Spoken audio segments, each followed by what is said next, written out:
Betty meant everything to me. And I think to really understand why, I need to share a little bit about my background and how I grew up.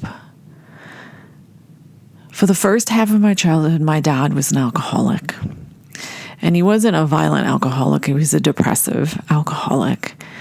And some of my earliest memories was my dad passed out on the floor, and my brother and I used to take our Matchbox cars and we would drive them through the little grooves in his corduroy pants. It was like little roads, and it was like our way of having a connection with my dad. And then in the 80s, when the moral majority swept through America, my mom got my dad saved, and then we were saved. We were Christian fundamentalists. And my dad, traded one addiction, which was, drinking and blacking out, with religion, his new addiction. But the energy in the home felt the same. And so I grew up on the South Shore of Long Island, very cosmopolitan. But my parents got deeper and deeper into what you would consider a cult.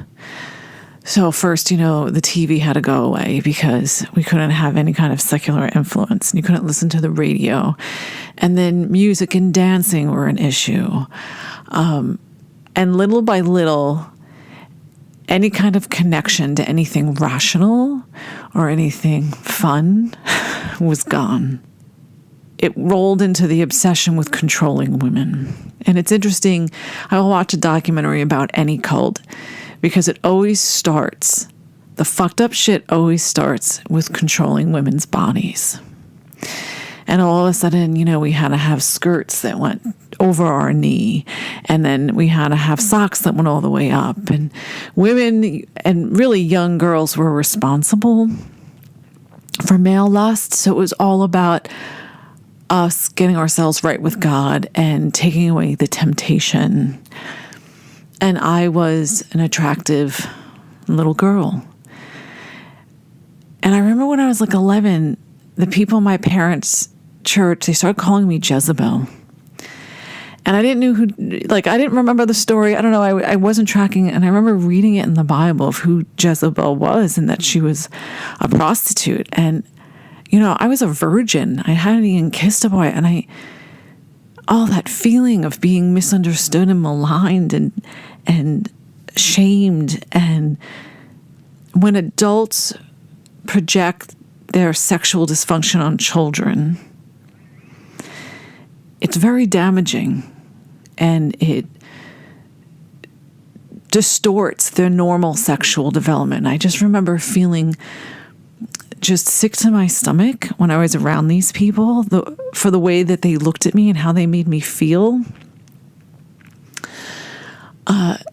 I was being taught in a one-room schoolhouse. That was a Church of God in Massapequa Park. And it was the main church room where we had Sunday services. They decided to start the school.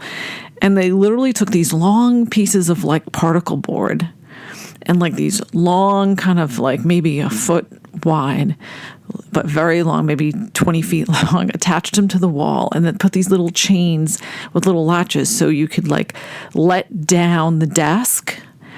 And then each child sat down, and there were these dividers, these big pieces of particle board that went between each child so you couldn't see each other.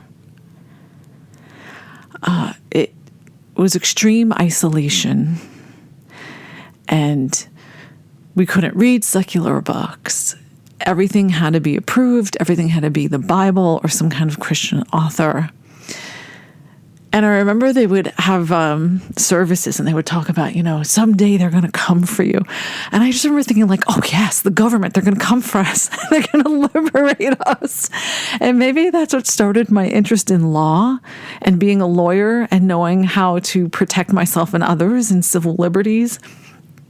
But I remember thinking that would be great, and I remember thinking I just need someone outside of my parents in this church and this cult, someone that cares, someone that can throw me a lifeline, some way for me to prove myself to get me out, because I knew that education was my future. I didn't care about crushes. I didn't care about boys. All I did was read every book I could get my hands on. I stole my neighbor's library card, and I used to steal away and hide in the library stacks reading all kinds of fiction, anything I could get my hands on that wasn't Christian. At a certain point, the one-room schoolhouse was too much negative influence, and then I ended up being taught at home. And really, my mom was a teacher, but she was always kind of preoccupied. She was always on the phone.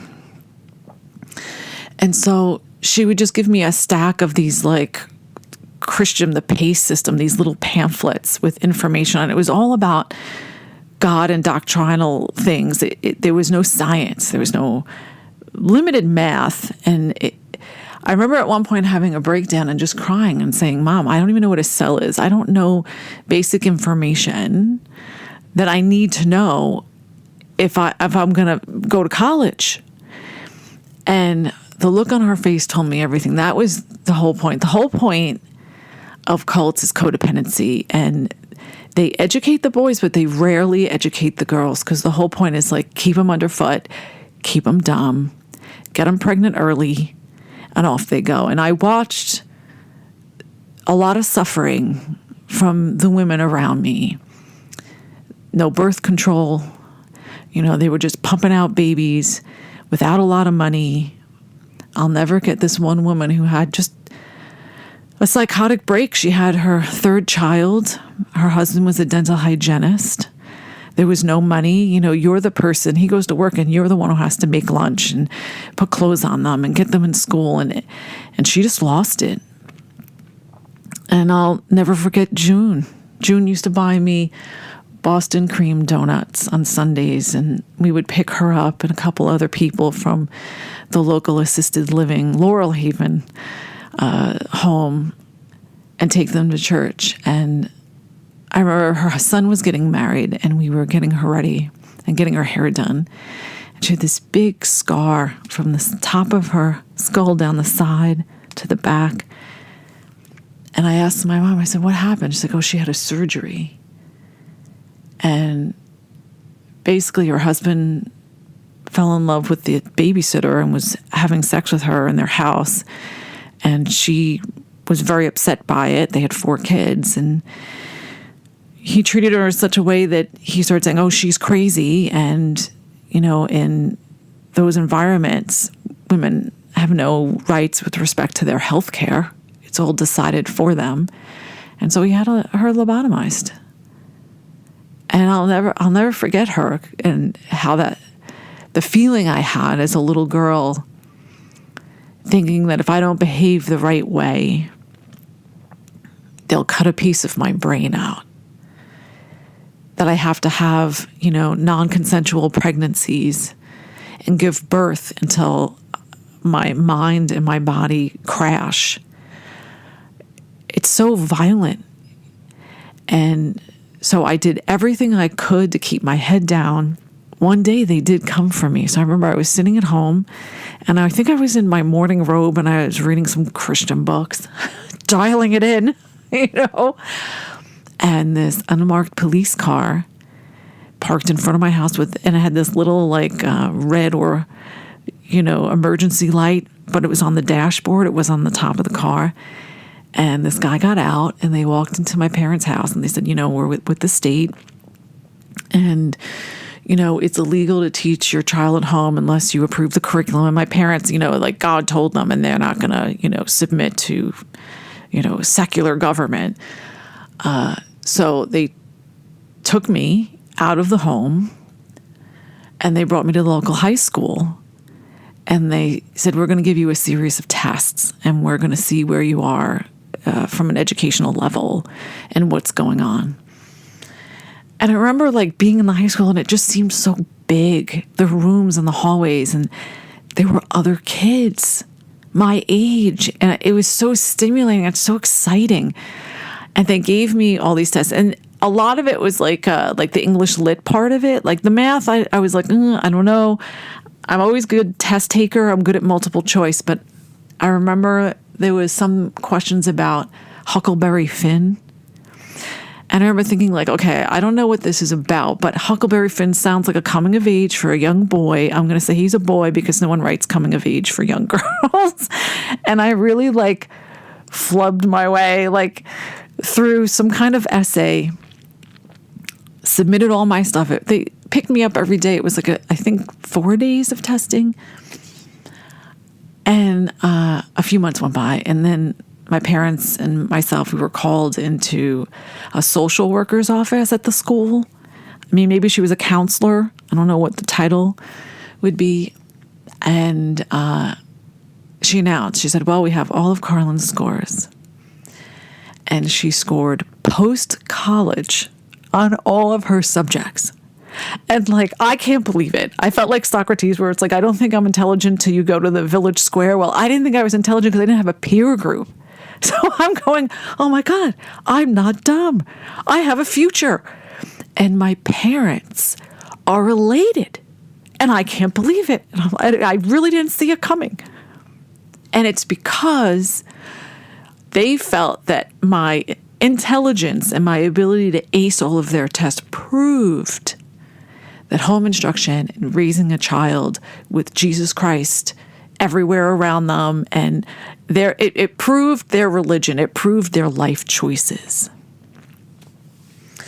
So then they took me in the room, the social worker, the woman, I'll never forget her. She had these beautiful kind of like platinum blonde whitish hair, and it was the 80s, and she had these big kind of triangle plastic earrings that were like purple, and lipstick, and I never saw anything like that. Women did not wear makeup in the college. You weren't allowed, and you weren't allowed to wear jewelry.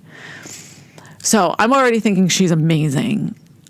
And she said, well, Carlin, you have to tell me what you want to do. And it was the first time like anyone asked my opinion about anything at all. And I'm 14, going on 15. And I said, well, what am I like? What are my choices? What do you mean? What do I want? What do I want? I want to go to school. I want to go to college. And I need to prove that I'm not, like socially regressed in some way or limited, because that's what people are going to see if they read my story. So she said, well, they have this program at the local state university, SUNY Stony Brook. It's called the Young Scholars Program. And you have to take a test. And if you place well, you can take college courses now. And I was like, sign me up. This is exactly what I needed. This is really kind of the image of what I created in my mind. I'm like, I just need an opportunity, just a way to prove that I can do it. And I went home with the pamphlet. My parents thought it was great because now I'm really proving, like I'm proof positive of their religion and why it's superior than being secular. And they told everyone in the church. And for the first time ever, I went from Jezebel to like almost revered in a way and respected. Like people would look at me and smile instead of scowl. So here's the visual. Imagine my parents won't let me go to high school or junior high. But they pop me in the navy blue station wagon with an I Love Jesus bumper sticker on the back. And they drop me off at a college campus by myself. So they dropped me off. So I've never even navigated like hallways and different classrooms. And now like there are different buildings everywhere. And I remember I had my schedule and I was taking history class, U.S. history since 1877 and trying to find my way to the building. Oh, I must have looked like a deer, like in the headlights. I must have just find my way. Sit down, and I'm in an auditorium. I mean, there are probably about 75 kids in that class. And I think everyone knows that I'm not a real student. Like, I'm not matriculated. Like, I'm 15 at this point. And I knew there was something better out there. And now I saw it. It was, like, amazing. The sense of liberty and freedom, and people looked different and they sounded different and they spoke different languages and were eating different food and had different clothes. In a cult, everything's monolithic, everything's one note. And now it was just like diversity. I've always run to diversity. It's always been so exciting to me when someone's different. It's never fear that I feel at all. It's just like, oh my God, I want to breathe it in like fresh air. So taking my class, I would read everything twice. I just had to ace it. And I did. And I remember turning in my final paper, and it was the professor and TAs and a whole bunch of people milling around in the lecture hall. And when I submitted my final paper, I just said to him, and he said, oh, I hope I see you, in this class, and what credits you, and he's asking me all these questions like I'm a full-time student. And I said, well, actually, I'm part of the Young Scholars Program. He could not believe it. He was like, what? You aced my class? You had the best paper. It was the first time that anyone had said anything positive about me or given me positive feedback for my intellect and my abilities. It was like sunlight on my skin. I loved it. There's one other moment that I wanted to share. I remember being in the Stack studying, and I heard someone talking about Jimi Hendrix. And I said, who's Jimi Hendrix? And they all kind of laughed at me. They thought it was a joke. So I remember I went into the library, and I went up to the librarian and I said, I'd like to take out a book by Jimi Hendrix. She must have thought I was crazy. And she was very kind because she just smiled. She didn't laugh in my face, and she pointed me to the audio-visual section. And I remember taking out, I think it was an album, and they had these little, record players with headphones. And I remember listening to Purple Haze for the first time, and it blew my mind. So after that, after having this experience that kind of built up my ego, it was only a year or two afterwards before living with my parents became untenable, and I ended up, out on my own. And how I did it was I waited tables and I tended bar and I lied about experience. And I think when you're really young, you don't know better. You don't know failure. So you, like, looking at it now, I would never have done that. I would never take that risk. But I just was like, yeah, fine. And I ended up getting a car and an apartment, and I kept on taking classes. And then at a certain point, I matriculated. And then there was no doubt I was going to law school and drawn to civil rights and constitutional rights. So after law school, I worked at the Attorney General's office, the Civil Rights Bureau in the Southern District of New York. I worked with a young attorney whose husband had started an internet company. He hired me to be general counsel, and I was like, the ink was wet. I think I just had gotten my bar results that I passed. That was a crazy ride. Tech raised $1 billion on Wall Street. I ended up kind of getting into digital media, and I had a company with 2 male partners, and we were building our company by rolling up assets from failed .coms. And it sounds very exciting, but it was very kind of dumb. But we had a great location in Soho, and we had studios, digital media studios. So a lot of people came through. And I remember one of the brands they had was this brand, Cherry Bomb. And it just got under my skin. I thought, wouldn't it be great to start a lifestyle brand for women where we really took on sexuality? Because the whole time I was a young lawyer and working for this tech company, women around me and like the wives of the executives, or, I was the only female executive. So there wasn't any kind of sisterhood at that point. But we would always say, oh, my husband speaks so highly. Everyone respects you, Carlin. But at the same time, you have this sex energy, like, how do you balance it? Like, how do you do that? And, I think some of us are just kind of born sex positive. I don't know. I don't know if it was maybe my rebellion, but I started just talking about it. I was like, wouldn't it be great if we just relaunched this? That would be so great. And we could have a site. And, all I had was the brand Cherry Bomb. And then one day, Candida Royale came into the studio. She was filming a piece for Playgirl Television. And she, if you don't know who she is, she was a famous porn star in the 70s who then went out and started producing and directing her own films. So the whole point was she was producing adult media from a female perspective, the first feminist pornographer, and she was fantastic. So I hear she's in the studio, and I'm like, that's it. I'm meeting Candida Royale. I don't fucking care. So I remember rolling in the studio, and she was there, and I just put out my hand and said, I'm Carlin Ross, and I need to meet you, and gave her my whole pitch. That was it. Right, the end of it. We didn't keep a connection. We didn't go back and forth. And then one day, this reporter from the New York Times called me, and she goes, we're looking for women who have professional backgrounds that are moving into the sex industry. And Candida Royale gave us your name. Solid thank you, Candida. She's no longer with us, but she was a good colleague and friend of a friend from afar. But, women supporting other women, I'll always honor the role she played in my life. So I said, well, and I gave her kind of a pitch, what am I doing? And it was all what I was going to be doing. I wasn't doing any of it.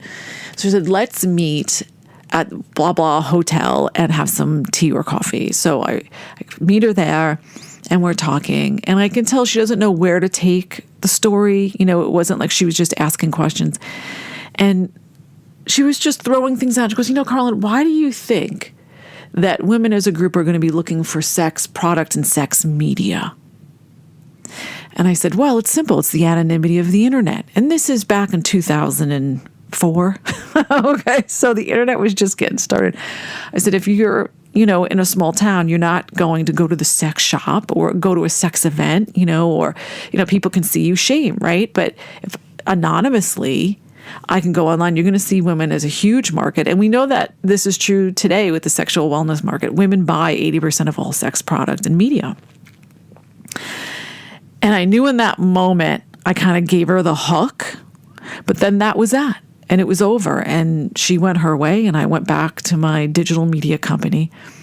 And then a few months went by, maybe even 6 months, and I got an email from her and said, it's going to be running in this edition. And on this day, February 20th, 2007, and I remember being with my roommate at my apartment on the Upper West Side, and we grabbed the morning paper, and I was looking for every place it could be. I went to the Metro section. That's where they always put sex stuff. I'm looking. I'm folding over pieces. There's sheets of paper all over the floor. I can't find it. And I'm like, wow, did I get it wrong? Maybe it didn't run. Maybe they cut it. And then all of a sudden I folded over the front page. And it says, women tailor the sex industry to their eyes. And there's a big picture of me. And it says, Carlin Ross decided to plot a new career. And I'm like, oh, oh my gosh, I can't believe it. It was the first time that a sex feature or sex article, an article about sex, had ever made it on the New York Times. I am outed, and I'm still practicing law. I have this media company. And here it is. I'm out. And I knew in that moment the trajectory of my life had completely changed.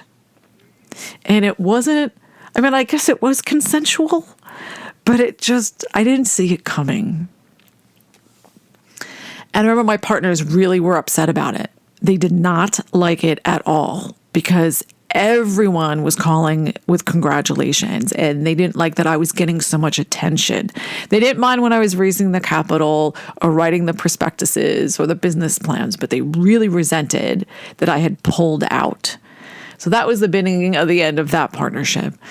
And then I remember my personal life, being with my partner, and we were eating brunch on the street, 14th Street, and this woman passed and stopped. She goes, "Are you Carlin Ross? Oh my God, I read that article. It's the first." I saw the look on his face. I knew it was over. Then that night I went out for drinks with friends, and the bartender was like, "I saw you." And he came out. They had clipped the article out. It was this moment, where everyone's like, wow, sex made it to the front page. And Betty said, when we finally met that Grant had done that. He had clipped it out and said, you have to know about this woman. And I think, thank you, Grant, because it kind of planted a seed in Betty's mind that I was fucking cool. So this happens.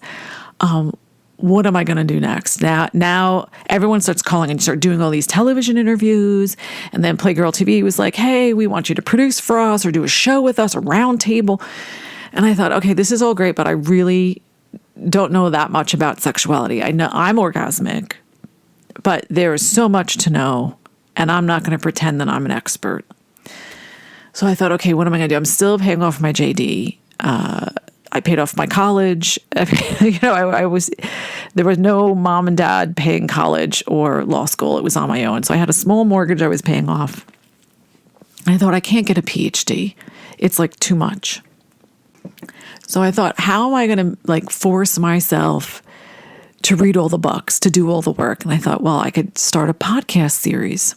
And again, this is when podcasting wasn't like it is today, where everyone has a podcast. And I got some USB port microphones and a brand new MacBook Pro. And I thought, what I'll do is set up interviews with the greats. And then I'll have to read their books to be well informed. And I interviewed some people in the adult industry in the beginning to kind of get my feet wet. And I remember I Googled feminist plus NYC, and Betty's name popped up. And Betty Dodson, the great and terrible Betty Dodson, lived 20 minutes from my apartment. I could not believe it. My podcast on iTunes had like 1 million downloads in 2 seconds. It was very popular. I called it Guilty Pleasures. And it was just interviews. It was just talking about sexual topics from a woman's perspective, and it was really fresh because at that point, our voices weren't even being heard. So I called Betty, got her machine, and I left a message saying I'd like to interview. And I dropped the 1 million download number, and I knew that would get her. And she called back in a few hours, and we set up an interview. And just that first vision of Betty, and it was it. I was sold. I was in. I look back on it now, and it was like I had never met a woman in her power, a woman connected to her body and her sexuality, a woman that was sex positive, with no neurotic loops and no bitterness and no passive aggressive patterns. She spoke her mind. She stood up tall. She was warm, and she was fun and playful. It was just the mother that I had always wanted, the person I always wanted to connect with. So I look back at all of the struggle and the trauma and the sacrifice and, all the negative things that can happen to young women and girls on their own in male-dominated authoritarian environments happened. And I look back on it and I now can feel gratitude because it's why when I'm doing the work, body sex, thank you, Betty, when I'm doing the work, I can relate to an immigrant woman. Because when you're in a cult, you don't know what's going on in the world around you. You're a foreigner in your own country. I can relate to being a refugee and leaving with the money in my pocket, not knowing where I'm going to sleep. I know what it's like to be hungry and invisible and not having anyone in the world care if you live or die. And, suffering creates empathy. For me, women made the difference. I wouldn't be here without Betty. I wouldn't be here without that social worker. It's those moments, the moments of generosity, that can change one person's life and ripple out to hundreds of thousands of others.